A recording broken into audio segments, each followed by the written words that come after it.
La Copa del Mundo está por llegar en junio del 2026 y con ella una de las mayores celebraciones del planeta. Cientos de miles de personas viajando por y hasta México, Estados Unidos y Canadá. Estadios llenos, mucha pasión, cultura, encuentros, el fútbol.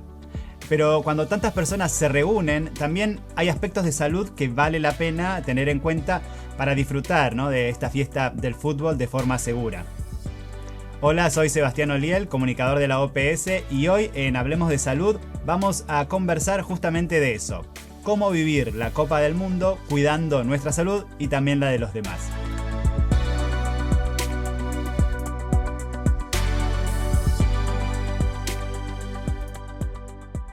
Y para eso me acompañan tres especialistas de la OPS.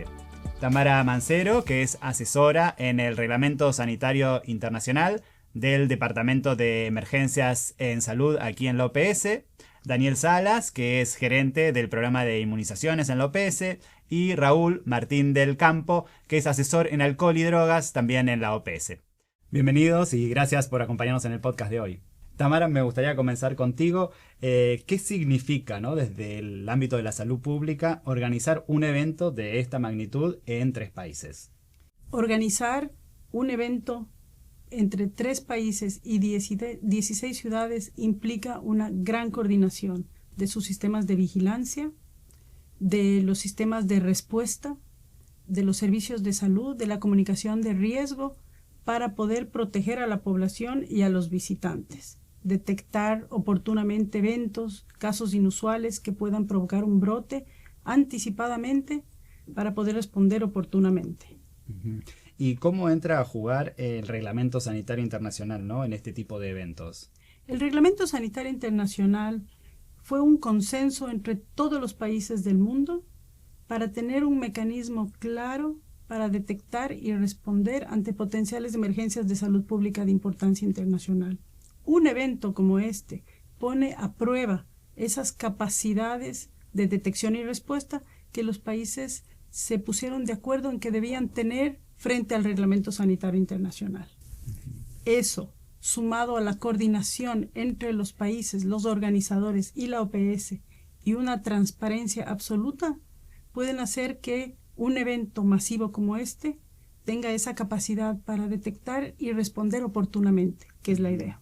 Y esto, en cuanto a seguridad sanitaria, ¿por qué es importante que pase esto para los países? O sea, esto refuerza la seguridad sanitaria, nos mantiene más seguros a todos, al resto de los países, no solo a los 3 países. O sea, ¿por qué es importante? Absolutamente. En un juego como este, en que vienen visitantes de todas partes del mundo y también después van a regresar a sus países, es importante tener información estratégica diaria de qué está sucediendo, no solo en lo que los países anfitriones tengan circulando, como enfermedades respiratorias, digestivas, intestinales, sino también lo que puede venir de otros países. Esa vigilancia intensificada es lo que hacemos en el marco del Reglamento Sanitario Internacional y que van a producir un reporte diario para poder predecir aquellos brotes que se provoquen, que aparezcan, y que pueda tener una respuesta no solo el país anfitrión, sino una comunicación estratégica para tomar medidas armonizadas entre los 3 países, por ejemplo. Raúl, vamos a continuar contigo. Quería preguntarte sobre el tema del alcohol y el deporte, ¿no? El alcohol siempre ha estado muy unido con el deporte, pero es más una cuestión de marketing. ¿A qué se debe? ¿Qué puedes decirnos sobre esto? Sí, claro, no hay una relación natural entre alcohol y deporte, ¿no? De hecho, nadie puede consumir alcohol para mejorar su rendimiento en el deporte. En realidad, esta es una relación artificial que la industria que está interesada en vender bebidas alcohólicas ha ido generando a través de ya generaciones, ¿no? Esto es justamente lo que hablamos de los determinantes comerciales de la salud, es decir, no es la única causa para que las personas inicien en el consumo de alcohol, pero por supuesto que es un determinante importantísimo, ¿no? Y bueno, pues la industria del alcohol sabe que la asociación de su marca con el deporte, con los equipos, con los protagonistas de los torneos, pues obviamente genera emociones positivas. Y lo que vamos a ver ahora, pues claro que es una serie de emociones muy positivas que tienen que ver con el éxito, con el orgullo, con el patriotismo, ¿no? Y con el compartir con los seres queridos, ¿no? Entonces, todo eso de alguna manera posiciona a las marcas de una manera muy favorable. Además, las parafernalias, la taza, el vaso, la playera, la camiseta, etcétera, ¿no? Y obviamente lo que más nos preocupa, pues, es obviamente cómo esto tiene una influencia en el consumo de alcohol, en el consumo excesivo de alcohol, en los accidentes y los demás problemas que están asociados, y también sobre todo en las expectativas que los niños se van haciendo a través de su historia de vida sobre la asociación entre éxito, deporte y consumo de alcohol. Seguro, ¿no? Por el marketing, la publicidad que se muestra en estos eventos también. Y más puntualmente, el alcohol, ¿qué efectos tiene sobre la salud? Pero sobre todo si lo miramos en este contexto, ¿no? Donde va a haber tanta gente reunida. Sí, bueno, a ver, en primer lugar, el alcohol es una sustancia que inhibe las estructuras del cerebro que se encargan de controlar los impulsos y de tomar decisiones. Y eso es lo que ayuda pues a que uno se relaje y se la pase, digamos, posiblemente más divertido. Ojalá no necesitáramos el alcohol para podernos la pasar bien con un evento de este tipo. Pero el otro problema pues es justamente que entonces altera la capacidad que tenemos de tomar decisiones y de controlar nuestros impulsos. Y por eso es que sí hay una relación muy, muy importante entre el consumo de alcohol y la violencia, las riñas, los accidentes de tránsito, inclusive malas decisiones como tener relaciones sexuales riesgosas o sin protección, etcétera, ¿no? Entonces eso es muy importante. Lo otro que también es importante comentar por los familiares que nos están viendo es que aunque se nos muestra en estos eventos digamos la cerveza como una bebida refrescante, hay que tomar en cuenta que realmente el alcohol es una sustancia que deshidrata. El alcohol, digamos, le manda una señal a las hormonas que en nuestro organismo se encargan de regular el agua dentro de nuestro organismo, de desecha agua.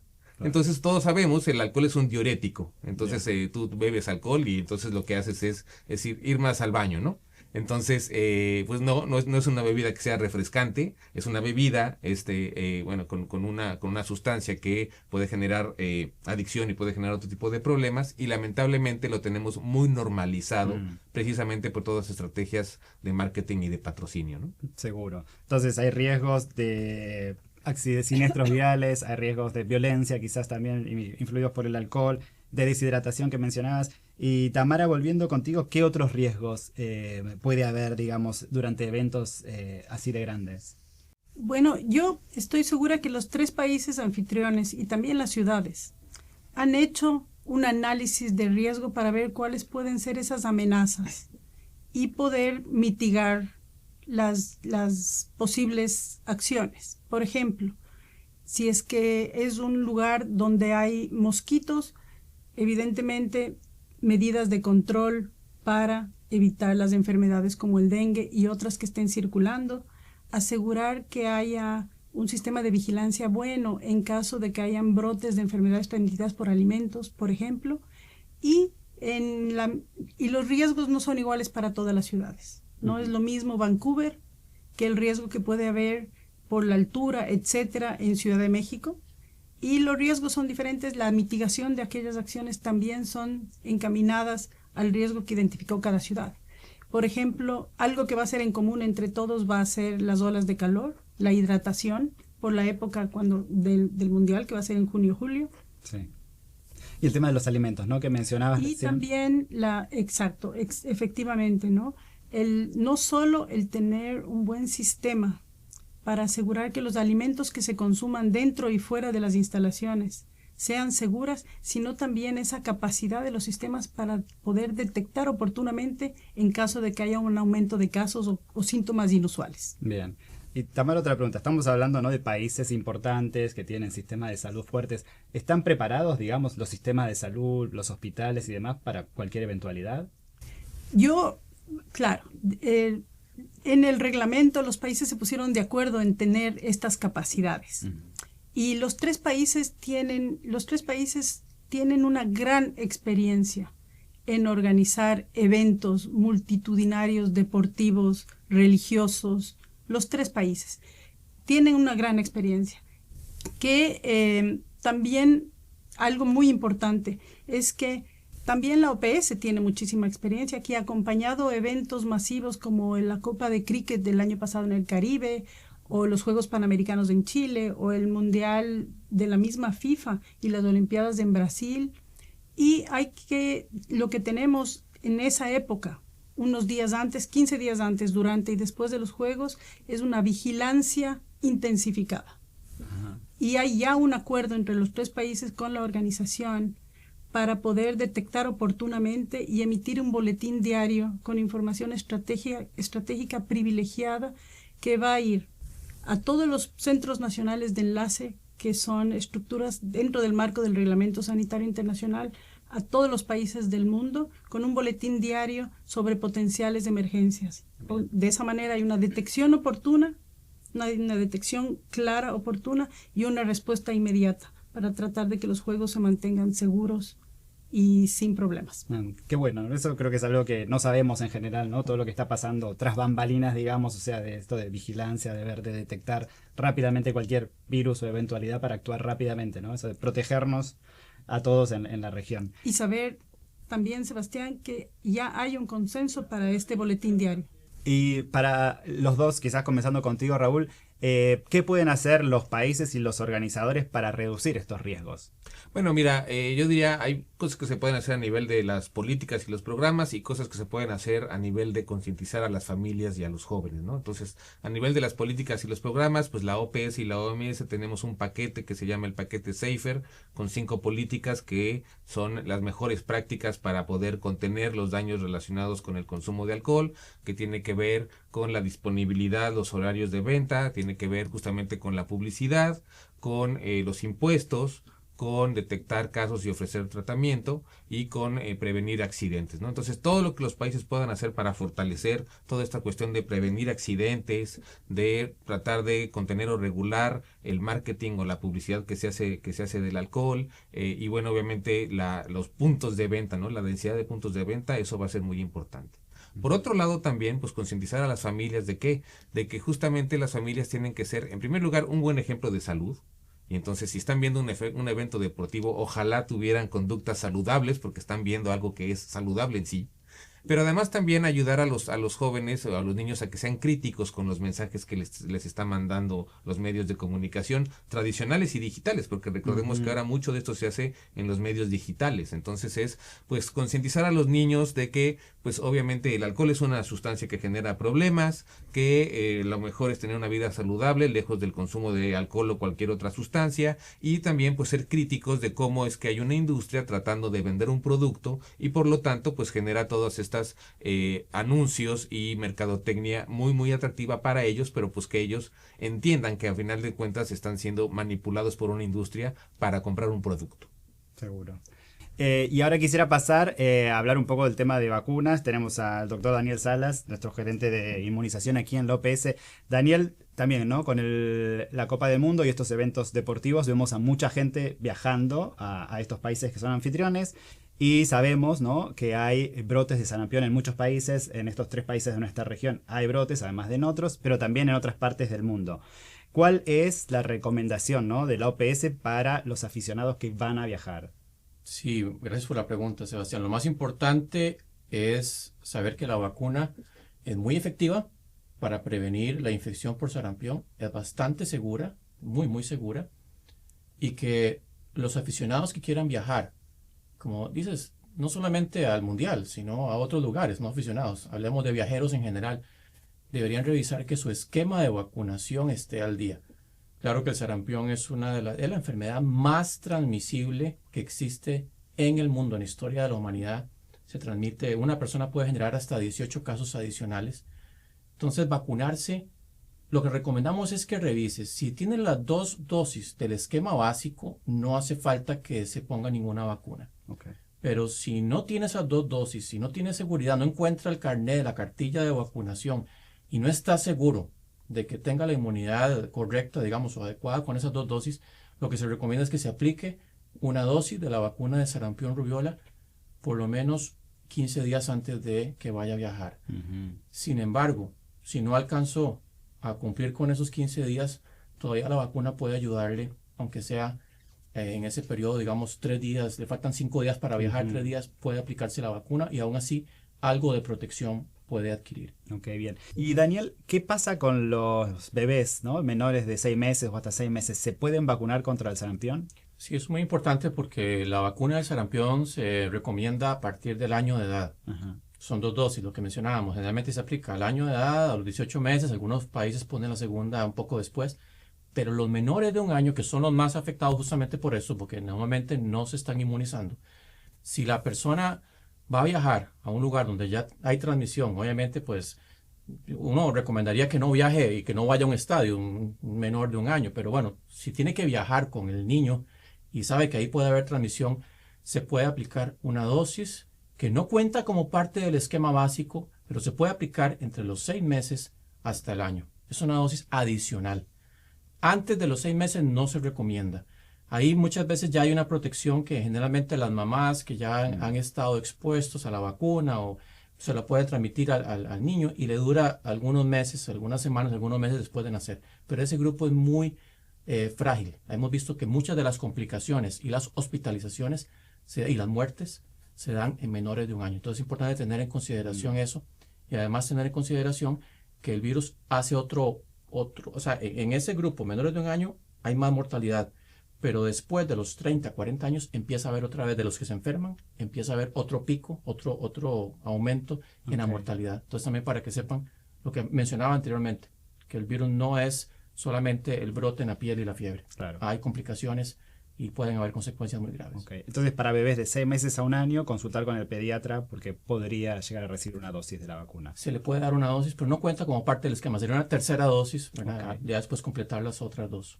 Y Daniel, si no me equivoco, hay más de 40 seleccionados del mundo que van a participar de esta copa, pero viajeros o aficionados van a venir de todo el mundo. ¿En cuántos países del mundo hay hoy brotes de sarampión? Digo, porque el sarampión no solo está en nuestra región, sino que puede venir de otros países, ¿no? Muchísimos. El sarampión sigue activo en todo el mundo. Básicamente en las Américas nosotros tenemos en este momento un incremento en la transmisión de casos, porque como lo mencionabas, en Canadá, en México, Estados Unidos, en Guatemala, en Bolivia, en diferentes partes de la región, pero en el mundo en general hay una transmisión muy intensa, justamente por esa facilidad de que el virus se transmite muy fácilmente. Imagínense que una persona que está con el virus puede transmitirlo 4 días antes de que ya empiece a tener la erupción en la piel o la fiebre. O sea, no se da cuenta de que lo está transmitiendo. Y en un espacio como el que estamos nosotros, el virus, con solamente que yo esté aquí sin hablar, con solamente respirar, podría permanecer hasta 2 horas, ¿verdad? Y puede contagiar a otras personas. Por eso es que es tan explosivo y tan transmisible, y por eso es que no se ha podido también erradicar, porque es muy transmisible. Y recordar que el sarampión no es algo leve, no es solamente de que la persona se enfermó, que le dio el salpullido y que ya pasó. Hay hasta un 6% de las personas no vacunadas, o sea, de cada 100 personas que no están vacunadas, 6 o un poco más pueden tener una neumonía, y esa es la principal causa de muerte. Si hablamos que en un estadio hay 30,000 aficionados, imagínense que estamos hablando de que si esos 30,000 aficionados no estuvieran vacunados, 1,800 personas podrían tener neumonía y lamentablemente algunos de esos van a fallecer. Entonces, para que sepan, y también que el sarampión, hay algo que la gente no sabe mucho, además de que puede producir una inflamación del cerebro, que también es grave, en un porcentaje importante, en casi la mitad de las personas no vacunadas va a provocar que el sistema de memoria inmunológica se borre bastante. O sea, se va a borrar las defensas que ya las personas venían acumulando a lo largo de su vida. El sarampión llega, ataca las células de defensa y borra esa capacidad de recordar enfermedades previas. Entonces, aunque la persona le dio al salpullido y digamos que no pasó nada, va a tener esa disminución de las defensas en los siguientes meses e incluso años, y va a provocar que la persona se va a infectar y se va a enfermar hasta gravemente, puede ser de otras microorganismos, virus o bacterias que ya hubiera estado inmune, que hubiera estado en capacidad de defenderse. El virus de sarampión le quita esa capacidad a un número muy importante, muy alto de personas. Entonces, para que sepan que no es solamente un poquito de fiebre, que le dio, ¿verdad?, conjuntivitis y secreción nasal y ya pasó, sino que puede provocar complicaciones. Incluso hay un porcentaje ya más reducido de personas que de 7 a 10 años después puede producir una encefalitis que es fatal siempre. Y eso no se sabe. O sea, imagínense, no hay que tentar, pero yo creo que las opciones. No, es verdad, esos efectos son menos conocidos, o sea, los escuchamos muy poco, pero son realmente graves e importante tener en cuenta, ¿no?, a la hora de vacunarse, de tomar la decisión de vacunarse. Ahora, el sarampión siendo tan contagioso, ¿no? O sea, que se puede transmitir tan fácilmente. ¿Hay riesgos de posibles brotes en el contexto de la Copa o al regresar las personas a sus ciudades o a sus países? Sí, claro, el riesgo existe y como les decía, la intensidad de transmisión que hemos tenido, por ejemplo, en México es muy importante. Canadá todavía sigue, de hecho que Canadá en este momento es el único país en las Américas que perdió su certificación de ser libre de transmisión, pero eso no significa que los otros países no están teniendo una transmisión activa. Entonces, en todos los países de la Copa del Mundo, ahorita hay transmisión de sarampión. Y el riesgo de que estas personas que van a viajar, cuando vuelvan, vayan a llevarse el virus a sus países, a sus comunidades, a sus familias, es completamente real, si no están vacunados. Obviamente, si están vacunados, el riesgo es mínimo, pero si no están vacunados, el riesgo es importante. Entonces, cuando van a regresar es muy importante, primero, que ellos sepan que si empiezan a manifestar en los siguientes 14 días, 10 días, 14 días, hasta incluso 21 días, que puede ser, pero generalmente dura de 7, 14 días, empiezan a tener fiebre, empiezan a tener conjuntivitis, secreción nasal, y más si ya empiezan con un brote en la piel, que generalmente empieza en la cara y se extiende al resto del cuerpo, inmediatamente deberían consultar al médico, pero no ir y presentarse, porque es tan transmisible el sarampión que si llegan ahí a la sala de espera donde están los demás pacientes y hay personas que no están vacunadas, los van a infectar. Entonces es importante que usen mascarilla, que obviamente se hidraten bien. No hay un tratamiento específico contra el sarampión, por eso la vacuna es tan importante, porque hay que manejar ya las complicaciones o en sí los síntomas para aliviarlos, pero sí es importante que haga el aislamiento adecuado. Entonces eso de identificar cuáles son los síntomas y aislarse, no exponer a otras personas, no ir al lugar de trabajo si ya empieza a tener fiebre y empieza ahí con una secreción nasal. Puede ser que sea una influenza o otro virus respiratorio que al final, pues, que tampoco es algo menor. O sea, la influenza sigue siendo una de las principales causas de muerte por virus respiratorios en el mundo. Pero digamos que sea un resfrío, un virus ahí pero puede ser que sea sarampión. Entonces, identificar esto tempranamente y aislarse, guardar todas las medidas y obviamente notificar a las autoridades de salud es muy importante para evitar que este brote se vaya a extender, o sea, que ese caso provoque casos secundarios. Otros casos, seguro. Sí.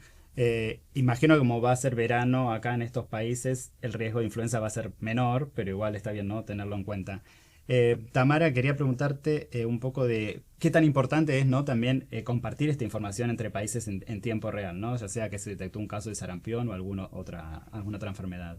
Bueno, los 3 países, como yo mencionaba, se han comprometido en mantener una vigilancia reforzada y es lo más importante, la transparencia entre los estados que van a ser anfitriones de los países y también con el rol importantísimo que juega la OPS, que tiene información privilegiada de lo que está pasando también en otros países que vienen. Entonces, en verdad, la seguridad y la salud es un asunto colectivo.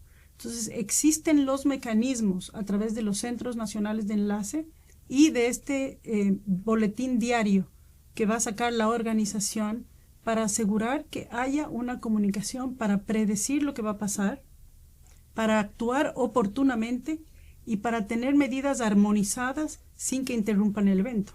Seguro. ¿Qué esperan? ¿Cómo va a ser entonces la Copa Mundial? Yo tengo 2 mensajes importantes. A ver.